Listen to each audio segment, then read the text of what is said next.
ಲಿಂಗಾಯತ ಮಾತು ಮತ್ತೆ ಕಾಂಗ್ರೆಸ್ನ ಇಕ್ಕಟ್ಟಿಗೆ ಸಿಲುಕಿಸಿದ ಸಿದ್ದು ಡಿಕೆ ವಿವಾದ ಸಂಕಷ್ಟದಲ್ಲಿದ್ದ ಬಿಜೆಪಿಗೆ ವರವಾಗುತ್ತಾ 2018ರಂತೆ 2023ರಲ್ಲೂ ಅದೇ ಬಲೆಗೆ ಬೀಳ್ತಾರಾ ಸಿದ್ದು? ಬಾಯ್ ತಪ್ಪಿ ಹೇಳಿದ್ದ ಅಥವಾ ಬಿಜೆಪಿ ತಿರುಚಿದ್ದ? ಏನಿದರ ಅಸಲಿಯತ್ತು? ಲಿಂಗಾಯತ ಮತ ಸಮರ ಯಾರಿಗೆ ವರ ಯಾರಿಗೆ ಶಾಪ? ಇದುವೇ ಹೊತ್ತಿನ ವಿಶೇಷ ಲಿಂಗಾಯತ ಮತಯುದ್ಧ.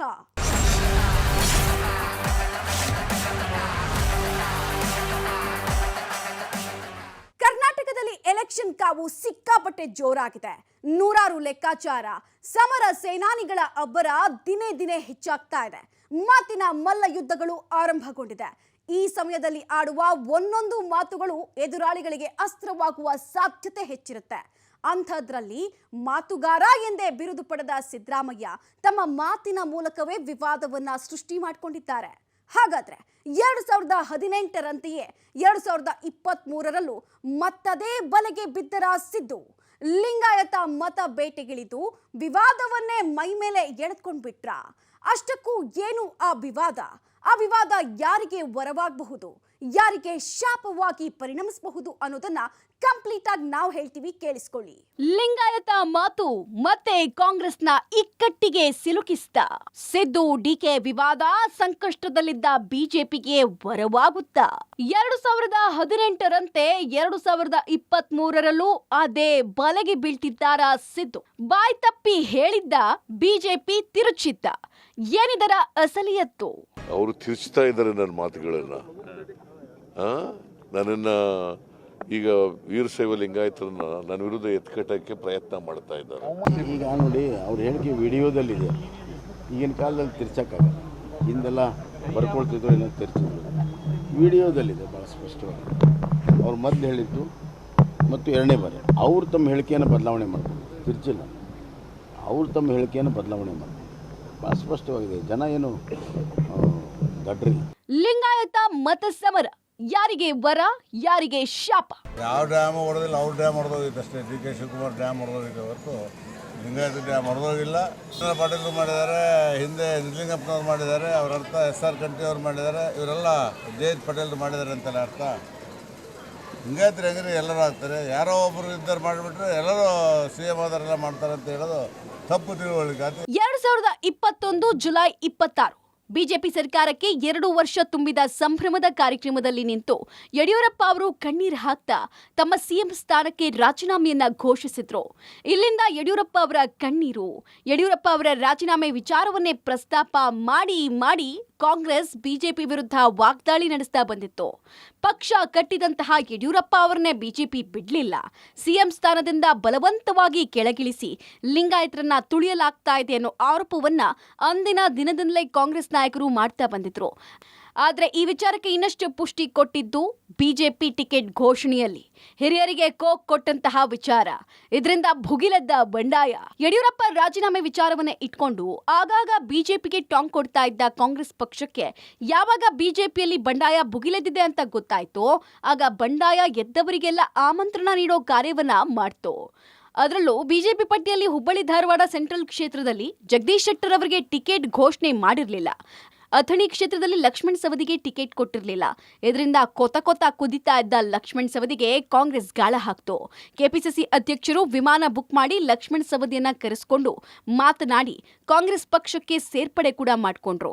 ಅನಂತರದಲ್ಲಿ ಬಿಜೆಪಿ ನಡೆಯಿಂದ ಬೇಸರಗೊಂಡ ಶೆಟ್ಟರ್ ಕಾಂಗ್ರೆಸ್ ಪಕ್ಷದ ಬಾವುಟ ಹಿಡಿದು ಕಾಂಗ್ರೆಸ್ ಪಕ್ಷವನ್ನ ಸೇರ್ಪಡೆಗೊಂಡ್ರು. ಆದ್ರೆ ಶೆಟ್ಟರ್ ಮತ್ತು ಸವದಿ ಪಕ್ಷಾಂತರ ವಿಚಾರವನ್ನೇ ಅಸ್ತ್ರ ಮಾಡಿಕೊಂಡ ಕಾಂಗ್ರೆಸ್ ಲಿಂಗಾಯತರನ್ನ ವ್ಯವಸ್ಥಿತವಾಗಿ ಬಿಜೆಪಿಯಲ್ಲಿ ತುಳಿಯಲಾಗ್ತಿದೆ ಅಂತ ಆರೋಪಿಸಿದ್ರು. ಈ ಮೂಲಕ ಲಿಂಗಾಯತರ ಹೆಚ್ಚುವರಿ ಮತಗಳು ಕಾಂಗ್ರೆಸ್ಗೆ ಸಿಗಬಹುದು ಅನ್ನೋ ಲೆಕ್ಕಾಚಾರ ಕೂಡ ಇತ್ತು. ಬಿಜೆಪಿಯನ್ನ ಲಿಂಗಾಯತ ವಿರೋಧಿ ಅಂತ ಬಿಂಬಿಸೋ ಪ್ರಯತ್ನಗಳು ನಡೆದವು. ಕಾಂಗ್ರೆಸ್ ಪಕ್ಷಕ್ಕೆ ಸೇರ್ಪಡೆಗೊಂಡ ಶೆಟ್ಟರ್ ಮತ್ತು ಸವದಿಯಿಂದ ಬಿಜೆಪಿಯ ಕೆಲ ನಾಯಕರ ಹೆಸರನ್ನ ಹೊರತಂದು ವಾಗ್ದಾಳಿ ನಡೆಸುವಲ್ಲಿ ಕಾಂಗ್ರೆಸ್ ಯಶಸ್ವಿಯಾಯಿತು. ಹೀಗಾಗಿ ಚುನಾವಣಾ ಸಮಯ ಹತ್ರ ಆಗ್ತಾ ಇದ್ದ ಹಾಗೆ ಬಿಜೆಪಿಯ ಬಲವಾಗಿರುವ ಲಿಂಗಾಯತರನ್ನ ತನ್ನತ್ತ ಸೆಳೆಯೋದಕ್ಕೆ ಕಾಂಗ್ರೆಸ್ ಒಂದೊಂದೇ ಅಸ್ತ್ರಗಳನ್ನ ಹೂಡ್ತಾ ಬಂತು. ಆದ್ರೆ ಬಿಜೆಪಿ ಶೆಟ್ಟರ್ ಮತ್ತು ಸವದಿಗೆ ಪಕ್ಷದಿಂದ ಉನ್ನತ ಹುದ್ದೆಯನ್ನ ಕೊಟ್ಟಿದ್ವಿ, ಇಲ್ಲಿ ಅಧಿಕಾರವನ್ನು ಅನುಭವಿಸಿ ಬೇರೆ ಪಕ್ಷಕ್ಕೆ ಸೇರಿ ಪಕ್ಷಕ್ಕೆ ದ್ರೋಹ ಮಾಡಿದ್ದಾರೆ ಅನ್ನೋದಾಗಿ ಸಮರ್ಥನೆ ಮಾಡಿಕೊಳ್ತಾ ಬಂದಿತ್ತು ಬಿಜೆಪಿ. ಇಷ್ಟಾದ್ರೂ ಕೂಡ ಕಾಂಗ್ರೆಸ್ ಬಿಜೆಪಿಗೆ ಲಿಂಗಾಯತ ವಿರೋಧಿ ಹಣೆಪಟ್ಟಿ ಅಂಟಿಸುವಲ್ಲಿ ನಿರತವಾಗಿತ್ತು. ಆಗ ಬಿಜೆಪಿ ತಾಕತ್ತಿದ್ರೆ ಕಾಂಗ್ರೆಸ್ನವರು ಲಿಂಗಾಯತರನ್ನ ಸಿಎಂ ಮಾಡ್ತೀವಿ ಅಂತ ಹೇಳೋ ಮೂಲಕ ಬಿಜೆಪಿ ಲಿಂಗಾಯತ ಸಿಎಂ ಅಸ್ತ್ರವನ್ನ ಹೂಡಿತ್ತು. ಇದ್ಯಾವುದಕ್ಕೂ ಕೇರ್ ಮಾಡದ ಕಾಂಗ್ರೆಸ್ ಬಿಜೆಪಿ ವಿರುದ್ಧ ಲಿಂಗಾಯತ ಅಸ್ತ್ರವನ್ನ ಬೀಸ್ತಾನೆ ಇತ್ತು. ಇದರಿಂದ ಬಿಜೆಪಿ ಲಿಂಗಾಯತ ಮತ ವಿಚಾರದಲ್ಲಿ ಸಂಕಷ್ಟಕ್ಕೆ ಸಿಲುಕಿತು. ಆದ್ರೀಗ ಸ್ವತಃ ಕಾಂಗ್ರೆಸ್ನ ಮಾಸ್ ಲೀಡರ್ ಸಿದ್ದರಾಮಯ್ಯ ಅವರೇ ತಮ್ಮ ಬಳಿ ಇದ್ದ ಲಿಂಗಾಯತ ಅಸ್ತ್ರವನ್ನ ಬಿಜೆಪಿ ಕೈಗಿಟ್ಟಿದ್ದಾರೆ. ಬಿಜೆಪಿ ಕೈ ಸೇರಿರೋ ಆ ಲಿಂಗಾಯತ ಅಸ್ತ್ರ ಈಗ ಕಾಂಗ್ರೆಸ್ನೇ ಇಕ್ಕಟ್ಟಿಗೆ ಸಿಲುಕಿಸುವಂತಹ ಸನ್ನಿವೇಶವನ್ನ ಸೃಷ್ಟಿ ಮಾಡಿದೆ. ಕೈಗೆ ಬಂದ ತುತ್ತನ್ನ ಸಿದ್ದರಾಮಯ್ಯನವರೇ ಕೈ ಚೆಲ್ಲಿಕೊಂಡ್ರ. ಲಿಂಗಾಯತ ಸಿಎಂ ಭ್ರಷ್ಟ, ಈ ಹೇಳಿಕೆಯೇ ಕಾಂಗ್ರೆಸ್ಗೆ ಕಂಟಕವಾಯ್ತ. ರಾಜ್ಯ ಕಂಡ ವೀರಶೈವ ಲಿಂಗಾಯತ ಸಮುದಾಯದ ಅಗ್ರ ಪಂಕ್ತಿಯ ನಾಯಕ ಅಂದ್ರೆ ಅದು ಯಡಿಯೂರಪ್ಪ ಸಿಎಂ ಸ್ಥಾನದಿಂದ ಇಳಿದ ಮೇಲೆ ತಮ್ಮ ದಾರಿ ಸುಲಭ ಆಯ್ತು ಅಂತ ವಿರೋಧಿಗಳು ಅಂದ್ಕೊಂಡಿದ್ರು. ಆದ್ರೆ ಕಾಂಗ್ರೆಸ್ಗೆ ಲಕ್ಷ್ಮಣ್ ಸವದಿ ಹಾಗೂ ಜಗದೀಶ್ ಶೆಟ್ಟರ್ ಜಿಗದ ಮೇಲಂತೂ ಕಾಂಗ್ರೆಸ್ಗೆ ಲಿಂಗಾಯತ ಬಲ ಸಿಕ್ಕೇ ಬಿಡ್ತು ಅನ್ನೋ ವಿಶ್ಲೇಷಣೆಗಳನ್ನ ಕಾಂಗ್ರೆಸ್ ನಾಯಕರೇ ಮಾಡಿದ್ರು. ಬಟ್ ಸಿದ್ದರಾಮಯ್ಯನವರು ಕೊಟ್ಟ ಆ ಒಂದು ಹೇಳಿಕೆಯಿಂದ ಈಗ ಕಾಂಗ್ರೆಸ್ ಕೈ ಸೇರಿದ್ದ ತುತ್ತು ಬಾಯಿಗೆ ಸೇರೋಷ್ಟ್ರಲ್ಲೇ ಕೈ ತಪ್ಪಿ ಬಿಜೆಪಿ ತಟ್ಟೆಗೆ ಹೋಗಿ ಬೀಳುತ್ತಾ ಅನ್ನೋ ಅನುಮಾನ ಮೂಡಿದೆ. ಅಷ್ಟಕ್ಕೂ ಸಿದ್ದರಾಮಯ್ಯನವರು ಅಂಥದ್ದೇನು ಹೇಳಿದ್ರು? ಈಗಾಗಲೇ ಲಿಂಗಾಯತರೆ ಸಿಎಂ ಇದ್ದಾರಲ್ಲ, ಅವರೇ ಎಲ್ಲ ಭ್ರಷ್ಟಾಚಾರ ಮಾಡಿ ಹಾಳು ಮಾಡಿರೋದು ರಾಜ್ಯವನ್ನ. ಮಾಜಿ ಸಿಎಂ ಸಿದ್ದರಾಮಯ್ಯ ತುಂಬಾ ಒಳ್ಳೆ ವಾಕ್ಪಟು. ಇವರ ವಾಕ್ಚಾತುರ್ಯಕ್ಕೆ ಅದೆಷ್ಟೋ ಎದುರಾಳಿಗಳು ಹೆದರಿದ್ದೂ ಇದೆ, ತುಟಿ ಬಿಚ್ಚದೆ ತೆಪ್ಪಗಾಗಿದ್ದೂ ಇದೆ. ಆದ್ರೆ ಊಟ ಬಲ್ಲವನಿಗೆ ರೋಗವಿಲ್ಲ, ಮಾತು ಬಲ್ಲವನಿಗೆ ಜಗಳವಿಲ್ಲ ಅನ್ನೋ ಮಾತಿನ ವಿಚಾರದಲ್ಲಿ ಸಿದ್ದರಾಮಯ್ಯ ಈ ಚುನಾವಣೆ ಸಂದರ್ಭದಲ್ಲಿ ಎಡವಿದಂತೆ ಕಾಣ್ತಾ ಇದೆ. ಮಾತಿನ ಮಲ್ಲ, ಒಳ್ಳೆ ಮಾತುಗಾರ ಅಂತ ಕರೆಸಿಕೊಳ್ಳುವ ವಿಪಕ್ಷ ನಾಯಕ ಸಿದ್ದರಾಮಯ್ಯ ಇದೀಗ ತಮ್ಮ ಮಾತಿನಿಂದಲೇ ವಿವಾದವನ್ನ ಸೃಷ್ಟಿ ಮಾಡಿಕೊಂಡಿದ್ದಾರೆ. ರಾಜ್ಯದಲ್ಲಿ ಲಿಂಗಾಯತರೆ ಮುಖ್ಯಮಂತ್ರಿ ಆಗಿದ್ದಾರೆ, ಅವರೇ ಎಲ್ಲ ಭ್ರಷ್ಟಾಚಾರ ಮಾಡಿ ರಾಜ್ಯವನ್ನ ಹಾಳು ಮಾಡಿರೋದು ಅಂತ ಯಾವಾಗ ಸಿದ್ದರಾಮಯ್ಯ ಹೇಳಿಕೆ ಕೊಟ್ರೋ ಆಗ್ಲೇ ಕಮಲ ಕಲಿಗಳು ಸಿದ್ದು ವಿರುದ್ಧ ಮುಗಿ ಬೀಳೋದಕ್ಕೆ ಆರಂಭಿಸಿದ್ರು. ಮಾಜಿ ಸಿಎಂ ಸಿದ್ದರಾಮಯ್ಯನವರ ವಿರುದ್ಧ ಬೆಂಕಿ ಉಗುಳೋದಕ್ಕೆ ಪ್ರಾರಂಭಿಸಿದ್ರು. ಬಹಳ ಹಗುರವಾಗಿ ಮಾತನಾಡಿದ್ದಾರೆ, ಅದಕ್ಕೆ ತಕ್ಕ ಉತ್ತರವನ್ನ ಸಮಾಜದವರು ಕೊಡ್ತಾರೆ. ಇತ್ತೀಚೆಗೆ ಒಬ್ಬ ವಿರೋಧ ಪಕ್ಷದ ನಾಯಕ ಅನ್ನೋದನ್ನು ಅರಿವಿಲ್ಲದೇನೆ ಬೇಜವಾಬ್ದಾರಿಯಿಂದ ಮಾತನಾಡುವಂಥದ್ದು ಅವ್ರಿಗೆ ಶೋಭೆ ತರುವಂಥದ್ದಲ್ಲ. ಸೊ ಕಾಂಗ್ರೆಸ್ ಮುಳುಗ್ತಾ ಇರುವಂಥ ಹಡಗು, ಅವ್ರ ಜೊತೆಗೆ ಯಾರೂ ಹೋಗೋದಿಲ್ಲ ಅಂತ ಅವ್ರಿಗೂ ಗೊತ್ತಿದೆ, ಸೋಲು ನಿಶ್ಚಿತ. ಹೀಗಾಗಿ ಭಾಳ ಹಗುರವಾಗಿ ಟೀಕೆ ಮಾಡ್ತಾ ಇದ್ದಾರೆ. ಅದರ ಜನ ಪಾಠ ಕಲಿಸ್ತಾರೆ. ಎಲ್ಲ ಉಚಿತನದ ಪರಮಾವಧಿ. ಆ ಥರ ಹಗಲು ರಾತ್ರಿ ಪಕ್ಷದ ಸಂಘಟನೆಗೆ ನಮ್ಮ BL ಸಂತೋಷ್ ಅವರು ಕೆಲಸ ಮಾಡ್ತಾ ಇದ್ದಾರೆ. ಕಾಂಗ್ರೆಸ್ ಮುಳುಗ್ತಾ ಇರೋ ಹಡಗು, ಅವರಿಗೆ ಸೋಲು ನಿಶ್ಚಿತ ಅಂತ ಹೇಳ್ತಾ ಇರೋ BSY ಸಿದ್ದು ಕೊಟ್ಟ ಹೇಳಿಕೆ ಕಾಂಗ್ರೆಸ್ಗೆ ಸೋಲುಣಿಸುತ್ತೆ ಅಂತ ಹೇಳಿಕೆ ಕೊಟ್ಟಿದ್ದಾರೆ. ಕರ್ನಾಟಕದಲ್ಲಿ ಸಿಎಂ ಆದ ಎಲ್ಲಾ ಲಿಂಗಾಯತರನ್ನ ಸಿದ್ದು ಅವಮಾನಿಸಿದ್ದಾರೆ ಅಂತ ಸಿದ್ದು ವಿರುದ್ಧ ಕೇವಲ BSY ಮಾತ್ರ ಅಲ್ಲ, ಸಚಿವ ಕೆ ಸುಧಾಕರ್ ಕೂಡ ಗುಡುಗಿದ್ದಾರೆ. ಕಾಂಗ್ರೆಸ್ನವರದ್ದು ಮೊಸಳೆ ಕಣ್ಣೀರು, ಜನ ಇದನ್ನ ಗಮನಿಸ್ತಾರೆ ಅಂತ ಹೇಳಿದ್ದಾರೆ. ಲಿಂಗಾಯತರು ಯಾರಾದರೂ ಮುಖ್ಯಮಂತ್ರಿ ಆಗುವಂಥ ಪಕ್ಷ ಇದ್ದರೆ ಅದು ಭಾರತೀಯ ಜನತಾ ಪಕ್ಷ ಅಷ್ಟೇನೆ. ಕಾಂಗ್ರೆಸ್ ಮಾಡ್ತಾರಾ? JDSನವ್ರು ಮಾಡ್ತಾರಾ? ಆ ಧರ್ಮನ ಒಡೆಯೋಕ್ಕೆ ಹೋಗಿದ್ದು ಯಾರು? ಧರ್ಮಗಳನ್ನೇ ಒಡೆಯುವಂಥ ಕಾಂಗ್ರೆಸ್ಗೆ ಇವತ್ತು ಲಿಂಗಾಯತರ ಬಗ್ಗೆ ವಿಶೇಷ ಇವತ್ತು ಮೊಸಳೆ ಕಣ್ಣೀರು ಆಗ್ತಾ ಇದ್ದಾರಲ್ಲ, ಜನ ಇದನ್ನು ಗಮನಿಸಲ್ವಾ? ಲಿಂಗಾಯತರು ವೀರಶೈವರು ಬುದ್ಧಿವಂತರಿದ್ದಾರೆ. ಮೊಸಳೆ ಕಣ್ಣೀರನ್ನು ಸುರಿಸ್ಕೊಂಡು ಇಷ್ಟು ವರ್ಷಗಳು ಅವ್ರ ಹತ್ರ ಉಚಿತವಾಗಿ ಮತಗಳನ್ನು ಪಡೆದು ಸ್ಥಾನಗಳನ್ನು ಅಧಿಕಾರಗಳನ್ನು ಪಡೆದಂಥವ್ರಿಗೆ ಈ ಬಾರಿಯ ಚುನಾವಣೆಯ ಫಲಿತಾಂಶ ಅವರಿಗೆ ಶಾಕ್ ಕೊಡುತ್ತೆ. ಲಿಂಗಾಯತ ಸಿಎಂ ಭ್ರಷ್ಟ ಅಂತ ಹೇಳಿ ವಿವಾದಕ್ಕೆ ಸಿಲುಕಿದ ಸಿದ್ದರಾಮಯ್ಯ ವಿರುದ್ಧ ಸಚಿವ ಆರ್ ಅಶೋಕ್ ಕೂಡ ಕೆಂಡ ಕಾರಿದ್ದಾರೆ. ಕಾಂಗ್ರೆಸ್ ಎದೆಗೆ ಚೂರಿ ಹಾಕುವಂತಹ ಕೆಲಸ ಮಾಡ್ತಾ ಇದೆ ಅಂತ ಹೇಳಿದ್ದಾರೆ. ಕರ್ನಾಟಕದಲ್ಲಿ ಆದಂಥ ಮುಖ್ಯಮಂತ್ರಿಗಳು ಯಾರ್ಯಾರು ಲಿಂಗಾಯತರಾಗಿದ್ದಾರೋ ಅವರೆಲ್ಲ ಕರಪ್ಟ್, ಭ್ರಷ್ಟಾಚಾರಿಗಳು, ಲೂಟಿಕೋರರು ಅಂತ ಹೇಳಿರೋಂಥ ಹೇಳಿಕೆ ಲಕ್ಷಾಂತರ ಕೋಟ್ಯಾಂತರ ಹೃದಯದಲ್ಲಿ ಇರ್ತಕ್ಕಂಥ ಬಸವಣ್ಣವ್ರನ್ನ ನಂಬಿರ್ತಕ್ಕಂಥ ಬಸವಣ್ಣನ ಅನುಯಾಯಿಗಳಾಗಿರ್ತಕ್ಕಂಥ ಲಿಂಗಾಯತ ಸಮುದಾಯ, ವೀರಶೈವ ಸಮುದಾಯ ಏನಿದೆ ಅವರ ಎಲ್ಲರ ಎದೆಗೆ ಒಂದು ರೀತಿ ಚೂರಿ ಹಾಕುವಂಥ ಕೆಲಸವನ್ನು ಸಿದ್ದರಾಮಯ್ಯನವರು ಮಾಡಿದ್ದಾರೆ. ಲಿಂಗಾಯತ ಮುಖ್ಯಮಂತ್ರಿಗಳು ಭ್ರಷ್ಟರಿದ್ದಾರೆ ಅಂತೇಳಿ ಹೇಳಿಕೆ ಕೊಟ್ಟಿರೋವಂಥದ್ದು ಕಾಂಗ್ರೆಸ್ಸು ತನ್ನ ತಲೆಯ ಮೇಲೆ ಇವತ್ತು ಕಲ್ಲು ಚಪ್ಪಡಿಯನ್ನು ಎಳ್ಕೊಂಡಿದೆ. ಇನ್ಯಾವತ್ತೂ ಕೂಡ, ಇನ್ನು 100 ವರ್ಷ ಆದರೂ ಕೂಡ ಲಿಂಗಾಯತ ಸಮುದಾಯದವರು ಇವ್ರ ಕಡೆ ಮುಖ ಮಾಡಿನೂ ನೋಡಲ್ಲ. ಆ ರೀತಿಯಾದಂಥ ಒಂದು ಸ್ಟೇಟ್ಮೆಂಟನ್ನು ಕೊಟ್ಟಿದ್ದಾರೆ. ಸಬೂಬು ಬೇರೆ ಕೊಡ್ತಾ ಇದ್ದಾರೆ. ಸಿದ್ದು ವಿರುದ್ಧ ಬಿಜೆಪಿಯ ಒಬ್ಬೊಬ್ಬರೇ ನಾಯಕರು ಸಿದ್ದು ವಿರುದ್ಧ ಕಾಂಗ್ರೆಸ್ ಪಕ್ಷದ ವಿರುದ್ಧ ಸಿಡಿಮಿಡಿ ಅಂತಿದ್ದಾರೆ. ಸಿದ್ದು ಹೇಳಿಕೆ ವಿಚಾರವೇ ರಾಜ್ಯ ರಾಜಕಾರಣದಲ್ಲಿ ಸಂಚಲನ ಮೂಡಿಸಿದೆ, ತೀವ್ರ ಚರ್ಚೆಗೆ ಗ್ರಾಸವಾಗಿದೆ. ಸಂಕಷ್ಟದಲ್ಲಿದ್ದ ಬಿಜೆಪಿ ನಾಯಕರಿಗೆ ಲಿಂಗಾಯತ ಅಸ್ತ್ರ ಮತ್ತಷ್ಟು ಬಲ ತುಂಬುತ್ತಾ ಇದೆ. ಕೇಸರಿ ಸೇನಾನಿಗಳು ಹಿಂಡು ದಂಡು ಕಟ್ಕೊಂಡು ಒಂದೇ ಸಮ ಬೆಂಕಿ ವಾಗ್ದಾಳಿ ನಡೆಸುತ್ತಿದ್ದಾರೆ. ಮಾಜಿ ಸಿಎಂ ಸಿದ್ದರಾಮಯ್ಯ ಅವರ ವಿರುದ್ಧ ಉರಿದು ಬೀಳ್ತಿದ್ದಾರೆ. ಸಿದ್ದು ತಮ್ಮ ಹೇಳಿಕೆ ಮೂಲಕ ಇಡೀ ಲಿಂಗಾಯತ ಸಮುದಾಯವನ್ನೇ ಟೀಕಿಸಿದ್ದಾರೆ ಅಂತ ಹೇಳಿ ಕಿಡಿಕಾರ್ತಿದ್ದಾರೆ. ಒಂದು ಕಡೆ ಲಿಂಗಾಯತ ಮತ ಬ್ಯಾಂಕ್ ಹರಿದ ಕಾಂಗ್ರೆಸ್ ಕಡೆ ಬರ್ತಾವಂತ ಅವ್ರು ಹೇಳಕತ್ರ ಅದಕ್ಕೆ ತದ್ವಿರುದ್ಧವಾಗಿ ಲಿಂಗಾಯತ ಮುಖ್ಯಮಂತ್ರಿಗಳು ಈ ರಾಜ್ಯವನ್ನು ಹಾಳು ಮಾಡಿದರು ಅಂತ. ಇದನ್ನು ಯಾವ ರೀತಿ ನೀವು ಅರ್ಥೈಸ್ಕೊಂತೀರಿ? ನನಗೆ ಅಂಕಾರ ಅರ್ಥ ಆಗವಲ್ದು. ಒಂದು ಕಡೆ ಅತ್ಯಂತ ಲಿಂಗಾಯತ ಮತಗಳು ಬರಾಕತ್ತಾವಂತ ಡಿ.ಕೆ. ಶಿವಕುಮಾರ್ ಎದು ಬಿಸಿ ಹೇಳ್ತಾರೆ. ಇನ್ನೊಂದು ಕಡೆ ಈ ರಾಜ್ಯವನ್ನು ಹಾಳು ಮಾಡಿದವರು ಲಿಂಗಾಯತರು ಅಂತೇಳಿ ಸಿದ್ದರಾಮಯ್ಯನವ್ರು ಹೇಳಕತ್ತಾರೆ. ಈ ರೀತಿಯ ದ್ವಂದ್ವ ಹೇಳಿಕೆ ಅವರಿಬ್ಬರೊಳಗೆ ಐತಿ. ಲಿಂಗಾಯತ ಮತ ಬ್ಯಾಂಕು ಬಿಜೆಪಿಯನ್ನು ಬಿಟ್ಟು ಹೋಗೋದಿಲ್ಲ. ಎಲ್ಲ ಸಮಾಜದ ಎಲ್ಲ ವರ್ಗದ ಜನರ ಆಶೀರ್ವಾದ ಭಾರತೀಯ ಜನತಾ ಪಕ್ಷಕ್ಕೆ ಐತಿ. ಕೇವಲ ಬಿಜೆಪಿ ನಾಯಕರೇ ಅಲ್ಲ, ವೀರಶೈವ ಲಿಂಗಾಯತ ಸಮುದಾಯದ ಮುಖಂಡರು ಹಾಗೂ ಸಂಘ ಸಂಸ್ಥೆಗಳು ಕೂಡ ಸಿದ್ದರಾಮಯ್ಯ ಕೊಟ್ಟಂತಹ ಹೇಳಿಕೆ ವಿರುದ್ಧ ಕೆಂಡ ಕಾರಿದ್ದಾರೆ. ಅದರಲ್ಲೂ ಕೇಂದ್ರ ಸಚಿವ ಪ್ರಹ್ಲಾದ್ ಜೋಶಿ ಅವರು ಸಿದ್ದರಾಮಯ್ಯ ಲಿಂಗಾಯತ ಸಮುದಾಯಕ್ಕೆ ಕ್ಷಮೆ ಯಾಚಿಸಬೇಕು, ಇಲ್ಲದಿದ್ದರೆ ಚುನಾವಣಾ ಆಯೋಗಕ್ಕೆ ದೂರು ಸಲ್ಲಿಸುವುದಾಗಿ ವಾರ್ನ್ ಮಾಡಿದ್ದಾರೆ. ಈಗಾಗಲೇ ಲಿಂಗಾಯತ ಯುವ ವೇದಿಕೆಯ ಕಾನೂನು ಘಟಕ ವಿಭಾಗದಿಂದ ಸಿದ್ದರಾಮಯ್ಯ ಅವರ ವಿರುದ್ಧ ರಾಜ್ಯ ಚುನಾವಣಾ ಆಯೋಗಕ್ಕೆ ದೂರು ಕೂಡ ಸಲ್ಲಿಕೆಯಾಗಿದೆ. ಆದರೆ ಮಾಜಿ ಸಿಎಂ ಸಿದ್ದರಾಮಯ್ಯ ಮಾತ್ರ ತಮ್ಮ ಹೇಳಿಕೆಯನ್ನು ತಿರುಚಲಾಗಿದೆ. ಬೊಮ್ಮಾಯಿಗೆ ಮಾತ್ರ ತಮ್ಮ ಹೇಳಿಕೆ ಸೀಮಿತ ಎಂಬ ಸ್ಪಷ್ಟನೆಯನ್ನ ಪದೇ ಪದೇ ಕೊಡ್ತಿದ್ದಾರೆ. ವೀರಶೈವ ಲಿಂಗಾಯತರಲ್ಲಿ ನಿಜಲಿಂಗಪ್ಪನಂತೆಯವರು ಇದ್ದರು, ಆನೆಸ್ಟ್ ಆಗಿದ್ರು. ವೀರೇಂದ್ರ ಪಾಟೀಲ್ ಇದ್ರು, ಆನೆಸ್ಟ್ ಆಗಿದ್ರು. ಜಯೇಶ್ ಪಟೇಲ್ ಇದ್ರು, ಆನೆಸ್ಟ್ ಕಂಠಿ ಇದ್ರು.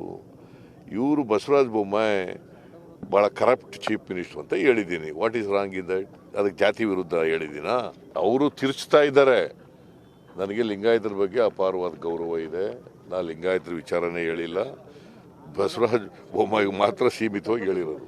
ಈ ಹಿಂದೆ ಇದ್ದ ಲಿಂಗಾಯತ ಸಿಎಂ ಅವರೆಲ್ಲ ನಿಷ್ಠಾವಂತರಾಗಿದ್ರು.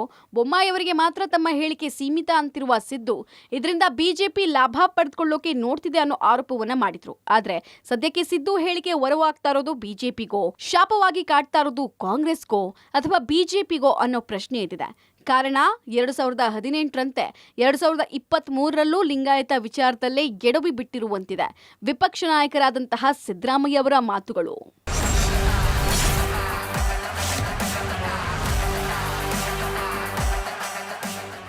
ಲಿಂಗಾಯತ ಮತ ರಾಜ್ಯದಲ್ಲಿ ನಿರ್ಣಾಯಕವಾಗಿರೋದು, ಎಲ್ಲಾ ಪಕ್ಷದವರು ಲಿಂಗಾಯತ ಮತಬೇಟೆಗೆ ಮುಂದಾಗಿರೋದು ಗೊತ್ತಿರೋ ವಿಚಾರ. ಆದ್ರೆ ಸಿದ್ದರಾಮಯ್ಯನವರು ಕೊಟ್ಟ ಹೇಳಿಕೆ ಕಾಂಗ್ರೆಸ್ ವಿರುದ್ಧ ಲಿಂಗಾಯತ ಸಮುದಾಯ ಕೊತ್ತ ಕುದಿಯುವಂತೆ ಮಾಡಿದೆ. ಹೇಳಬೇಕಂದ್ರೆ 2018ರ ಚುನಾವಣೆಯಲ್ಲೂ ಇಂಥದ್ದೇ ಎಡವಟ್ಟಿನ ಫಲ ಕಾಂಗ್ರೆಸ್ಗೆ ಹಿನ್ನಡೆಯಾಗಿತ್ತು. ವಿಶೇಷ ಅಂದ್ರೆ 2018, 2023 ಎರಡೂ ಸಂದರ್ಭದಲ್ಲೂ ಲಿಂಗಾಯತ ಕಿಚ್ಚು ಹೊತ್ತಿಕೊಳ್ಳೋದಕ್ಕೆ ಸಿದ್ದರಾಮಯ್ಯನವರೇ ಕಾರಣವಾಗಿದ್ರು. 2018ರಲ್ಲೂ ಅದೇ ತಪ್ಪು, 2023ರಲ್ಲೂ ಅದೇ ತಪ್ಪು ರಿಪೀಟ್. ಡಿಕೆ ವಿವಾದ ಬೆನ್ನಲ್ಲೇ ಲಿಂಗಾಯತರನ್ನ ಕೆರಳಿಸಿದ ಸಿದ್ದು ಇತ್ತೀಚೆಗೆ ಬಿಜೆಪಿಯಿಂದ ಕಾಲ್ಕಿತ್ತ ಶೆಟ್ಟರ್ ಮತ್ತು ಸವದಿ ಇಬ್ಬರು ಪ್ರಬಲ ಲಿಂಗಾಯತ ನಾಯಕರೇ ಆಗಿದ್ರು. ಅವರು ಪಕ್ಷ ತೊರೆದಿದ್ದ ವಿಚಾರವನ್ನ ಇಟ್ಕೊಂಡು ಮಾಧ್ಯಮದ ಮುಂದೆ ಮಾತನಾಡುವಂತಹ ಸಂದರ್ಭದಲ್ಲಿ ಕೆಪಿಸಿಸಿ ಅಧ್ಯಕ್ಷರಾದ ಡಿಕೆ ಶಿವಕುಮಾರ್ ಬಿಜೆಪಿಯ ಲಿಂಗಾಯತ ಡ್ಯಾಂ ಒಡೆದಿದೆ, ನೀರು ಹರಿದು ಕಾಂಗ್ರೆಸ್ ಎಂಬ ಸಮುದ್ರವನ್ನ ಸೇರ್ತಾ ಇದೆ ಅನ್ನೋ ಮಾತುಗಳನ್ನಾಡಿದ್ರು. ಡಿಕೆ ಹೇಳಿಕೆ ವಿಚಾರಕ್ಕೆ ರಾಜ್ಯ ಕಾಂಗ್ರೆಸ್ ಬಿಜೆಪಿ ನಾಯಕರ ನಡುವೆ ಜಟಾಪಟಿ ಏರ್ಪಟ್ಟಿತ್ತು. ಅಷ್ಟರಲ್ಲೇ ಸಿದ್ದರಾಮಯ್ಯ ಅವರು ಈಗಾಗಲೇ ಲಿಂಗಾಯತರೇ ಸಿಎಂ ಇದ್ದಾರಲ್ಲ, ಅವರೇ ಎಲ್ಲ ಭ್ರಷ್ಟಾಚಾರ ಮಾಡಿ ರಾಜ್ಯವನ್ನ ಹಾಳು ಮಾಡಿದ್ದಾರೆ ಅನ್ನೋ ಹೇಳಿಕೆ ಕೊಟ್ಟಿದ್ದು ಉರಿಯೋ ಬೆಂಕಿಗೆ ತುಪ್ಪ ಸುರಿದಂತೆ ಆಯ್ತು. ಹೇಳ್ಬೇಕಂದ್ರೆ ಸಿದ್ದರಾಮಯ್ಯ ಅವರ ನುಡಿ ಕಿಡಿ ಬಿಜೆಪಿಯನ್ನ ಸುಡೋದಕ್ಕಿಂತಲೂ ಹೆಚ್ಚಾಗಿ ಕಾಂಗ್ರೆಸ್ಗೆ ಗಾಯ ಮಾಡುವ ಸಾಧ್ಯತೆ ಹೆಚ್ಚಿದೆ ಅಂತ ವಿಶ್ಲೇಷಣೆ ಮಾಡಲಾಗ್ತಾ ಇದೆ. ಕಾರಣ 2018ರ ಚುನಾವಣೆಯಲ್ಲಿ ಬಹಳ ಚರ್ಚೆಯಾಗಿತ್ತು ಲಿಂಗಾಯತ ಪ್ರತ್ಯೇಕ ಧರ್ಮ ಹೋರಾಟ. ಈಗ ಈ ಚುನಾವಣೆಯಲ್ಲಿ ಚರ್ಚೆ ಆಗ್ತಾ ಇದೆ ಸಿದ್ದರಾಮಯ್ಯ ಅವರ ಲಿಂಗಾಯತ ಸಿಎಂ ಭ್ರಷ್ಟ ಎಂಬ ಹೇಳಿಕೆ. ಎಸ್, ಸಿದ್ದರಾಮಯ್ಯ ಮುಖ್ಯಮಂತ್ರಿ ಆಗಿದ್ದಂತಹ ಸಂದರ್ಭದಲ್ಲಿ ಲಿಂಗಾಯತರಿಗೆ ಪ್ರತ್ಯೇಕ ಧರ್ಮದ ಸ್ಥಾನಮಾನ ನೀಡೋದಕ್ಕೆ ಆಸಕ್ತಿ ತೋರಿದ್ರು. ಆಗ ಸಿದ್ದು ಸಂಪುಟದಲ್ಲಿ ಸಚಿವರಾಗಿದ್ದಂತಹ ಲಿಂಗಾಯತ ನಾಯಕ ಎಂಬಿ ಪಾಟೀಲ್ ಮತ್ತು ವಿನಯ್ ಕುಲಕರ್ಣಿ ಈ ಹೋರಾಟದಲ್ಲಿ ಮುಂಚೂಣಿಯಲ್ಲಿದ್ರು. 2018ರ ಮಾರ್ಚ್ನಲ್ಲಿ ಲಿಂಗಾಯತರಿಗೆ ಅಲ್ಪಸಂಖ್ಯಾತ ಸ್ಥಾನಮಾನ ನೀಡುವಂತೆ ಸಿದ್ದು ಸಂಪುಟ ಸಭೆ ಅನುಮೋದಿಸಿ ಕೇಂದ್ರಕ್ಕೆ ಶಿಫಾರಸು ಮಾಡಿತು. ಆದರೆ ರಾಜ್ಯದ ಶಿಫಾರಸನ್ನ ಅಂಗೀಕರಿಸೋಕೆ ಸ್ವೀಕರಿಸೋಕೆ ನಿರಾಕರಿಸಿದ್ದ ಕೇಂದ್ರ ಲಿಂಗಾಯತ ಪ್ರತ್ಯೇಕ ಧರ್ಮ ಪ್ರಸ್ತಾವನೆಯನ್ನೇ ತಿರಸ್ಕರಿಸಿಬಿಟ್ಟಿತ್ತು. ಆದರೆ 2018ರ ಚುನಾವಣೆ ಹೊತ್ತಿಗೆ ಬಿಜೆಪಿ ಇದನ್ನೇ ಅಸ್ತ್ರವಾಗಿಸ್ಕೊಳ್ತು. ಕಾಂಗ್ರೆಸ್ ಪಕ್ಷ ಲಿಂಗಾಯತ ಸಮುದಾಯವನ್ನ ಒಡೆಯೋದಕ್ಕೆ ಪ್ರಯತ್ನ ಪಡ್ತು. ಸಿದ್ದರಾಮಯ್ಯ ಲಿಂಗಾಯತ ಸಮುದಾಯವನ್ನ ಛಿದ್ರಿಸೋಕೆ ಶಿಫಾರಸು ಮಾಡಿದ್ರು ಅಂತ ಬಿಜೆಪಿ ಭರ್ಜರಿ ಪ್ರಚಾರವನ್ನ ನಡೆಸಿದ್ರು. ಆಗ ಸಿದ್ದರಾಮಯ್ಯ ಭಾಗ್ಯಗಳ ಮೇಲೆ ಭಾಗ್ಯಗಳು ಕೊಟ್ಟಿದ್ರು ಕೂಡ ಲಿಂಗಾಯತ ಪ್ರತ್ಯೇಕ ಧರ್ಮದ ವಿಚಾರದಲ್ಲಿ ಸಿದ್ದು ಸರ್ಕಾರ ತೋರಿಸಿದ ಆತುರ 2018ರ ವಿಧಾನಸಭಾ ಚುನಾವಣೆಯಲ್ಲಿ ಕಾಂಗ್ರೆಸ್ ಅನ್ನ ಮಕಾಡೆ ಮಲಗುವಂತೆ ಮಾಡಿತು. 2018ರಲ್ಲಿ ಪ್ರತ್ಯೇಕ ಧರ್ಮ ವಿಚಾರವನ್ನೇ ಚುನಾವಣಾ ವಿಷಯವನ್ನಾಗಿ ಮಾಡಿ ಮತ ವಿಭಜನೆ ಮಾಡಬೇಕು, ಆ ಮೂಲಕ ಗೆಲುವು ಸಾಧಿಸಬೇಕು ಅನ್ನೋ ಲೆಕ್ಕಾಚಾರದಲ್ಲಿ ಕಾಂಗ್ರೆಸ್ ಇತ್ತಾದ್ರೂ ಕಾಂಗ್ರೆಸ್ನ ಆ ಲೆಕ್ಕಾಚಾರವೇ ಕಾಂಗ್ರೆಸ್ಗೆ ಉಲ್ಟಾ ಹೊಡೆದಿತ್ತು.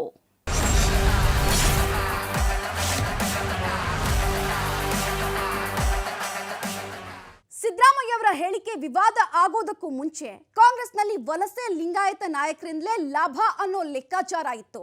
ಆದ್ರೀಗ ಮಾತಿನ ಭರದಲ್ಲಿ ಆಡಿದಂತಹ ಮಾತು ಎಲ್ಲಿ ಕೈಕೋಟಿಗೆ ಕಂಟಕ ಎದುರಾಗಿಸುತ್ತೋ ಅನ್ನೋ ಭೀತಿ ತಂದೊಡ್ಡಿದೆ.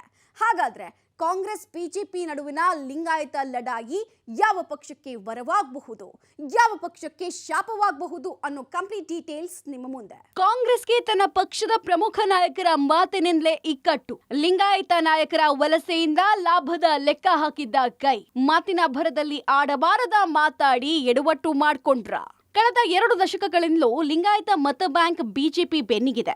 ಯಡಿಯೂರಪ್ಪ ಮೇನ್ ಲೈನ್ನಲ್ಲಿ ಇಲ್ಲದ ಕಾರಣ ಹೇಗಾದ್ರೂ ಮಾಡಿ ಲಿಂಗಾಯತ ಮತ ಬುಟ್ಟಿಗೆ ಕೈ ಹಾಕಿ ಒಂದಿಷ್ಟು ಮತಗಳನ್ನ ಸೆಳೆಯುವ ಪ್ಲಾನ್ ಕಾಂಗ್ರೆಸ್ಗೆ ಇತ್ತು.